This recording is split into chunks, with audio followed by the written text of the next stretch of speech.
What you're looking at is a very long line of flatbed trucks that belong to the Chinese army gathering at the border of Hong Kong in the district of Shenzhen. It was posted to LiveLeak just last night Eastern Standard Time, I'd say around midnight Eastern Standard Time.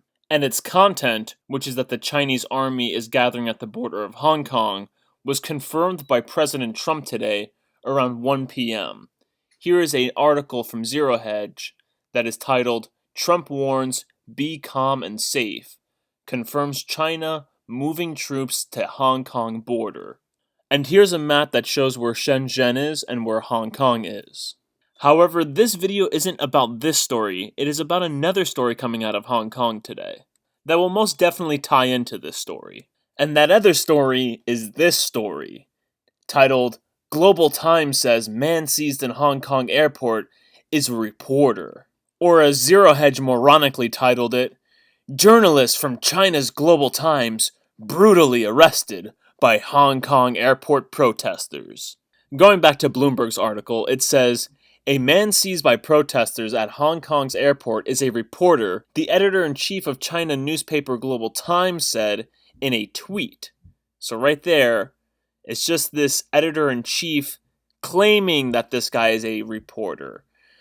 So the protesters clashed with police at Hong Kong's airport after a standoff over the man that protesters beat up, alleging he was an undercover cop from the mainland. So I'm first going to disprove the lie that the man was beat up, or as Zero Hedge says, brutally arrested. Here's a photo of the man, oddly enough taken from the Zero Hedge article that claims he was brutally arrested, and as you can see, there's absolutely no damage to his face, there's no blood on him, there's none of these signs that he was brutalized or beat up. Now compare that image of this supposed journalist to the man that is seen at the end of this video.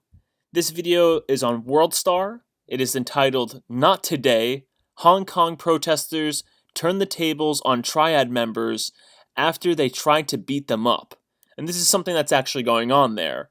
There are these Triad members, which some actually say are undercover cops, who are going around and attacking Hong Kong protesters with sticks. They're doing it in the subways, they're doing it all over the place. And in this particular video, the protesters, this is around the time where the protesters said, you know what? Screw this. You want to act violently towards us? We're going to defend ourselves with violence right back. And here's the photo of the guy. He was really beat up. Go ahead and watch the video. Man, they gave that guy the beating he fucking deserved. As you can see, he's all bloody. His left eye, the eye that is on our right side since we're viewing him, his left eye is swollen shut. I mean, they messed this guy up. But they were nice enough to stop people from continuing to beat him up. They actually bandage him up if you watch the video. But my point is, this is what it looks like when somebody's been brutally arrested. They do detain this guy. This guy was brutally arrested. This guy was beat up. This guy in the airport, he was not beat up. He was not brutalized.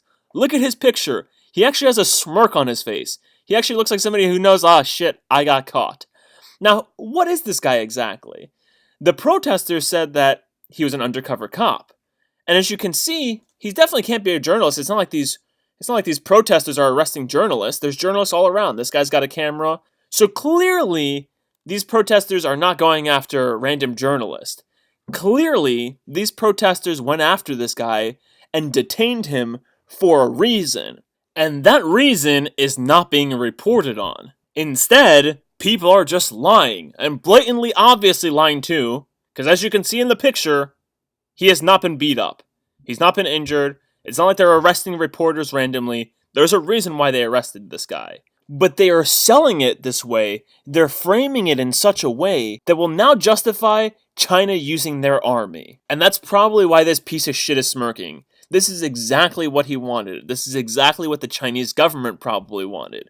This guy probably is a journalist, but I'm sure he didn't go in there dressed as a journalist. I'm sure he didn't present himself as a journalist. I'm sure he intentionally presented himself as an undercover cop, probably did something to make sure he would get detained, and that way they can say, oh look, these people are arresting journalists. These people need to come to order because they're out here violating journalists. And the saddest thing isn't only that this is going to lead to Tiananmen Square 2.0, the saddest thing is that China can now use this all to justify extraditing people from Hong Kong into mainland China, which is exactly what these people were protesting.